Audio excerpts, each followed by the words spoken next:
Imagine trying to sleep with no eyelids. I want my molecules back. Memoirs of an Invisible Man.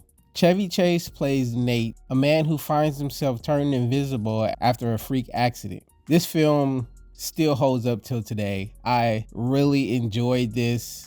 And I can't even believe that I initially forgot about this film. Like, it hasn't been in the forefront of my mind, but I saw an Instagram reel of the visual effects behind Memoirs, and I'll link that below. But yeah, I rewatched this and I was like, yeah, this film still holds up. The story follows Nate from his perspective after becoming invisible and being chased by a CIA agent that was at the scene of the accident. And this is a very competent film. So people interact properly. The dialogue is great. People respond properly to seeing an invisible man. Unlike a lot of other films where people don't react to things, people react to freakish things that happen in here. They see the things happening before them. Nate is very particular and careful as to not reveal himself or do anything stupid to get caught. This is a very refreshing movie. It's more so a drama sci-fi, more so leaning on the drama because he has a love interest, and the love interest starts helping him towards the middle of the film to escape his fate at the CIA agent's hand.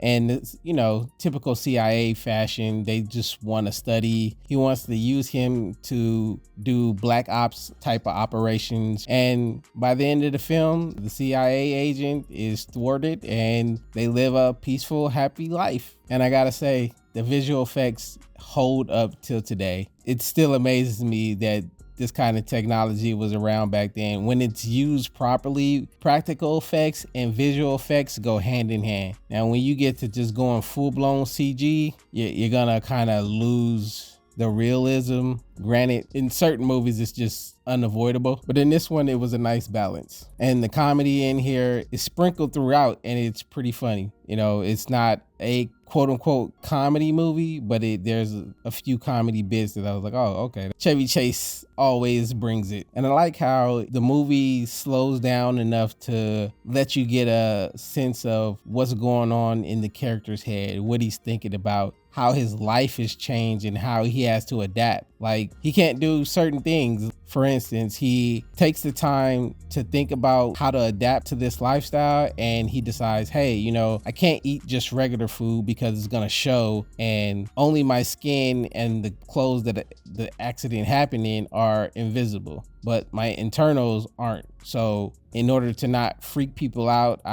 when I do eat and want to walk around, I have to eat clear stuff. And if I do happen to eat regular food, I'm just gonna kind of cover up. And I thought that was a nice flair to add to the character experience, along with the notion of, hey, you know, forgetting the feeling of what it's like to be seen and having that yearning just over a 24-hour period. You're like, oh, hey, you know, no one can see me, and it doesn't feel good not to be seen. So they go through a whole process where they put on the makeup so he can go out in public and have normal interactions. And it's a real nice character driven movie, and I wholly recommend this. So I'd have to give this a 4 out of 5 rocket ships. You should definitely check this one out. It's a real feel good movie. And with that being said, let me know if you've seen this before in the comments. Don't forget to like, share, and subscribe, and I will catch you on the next one.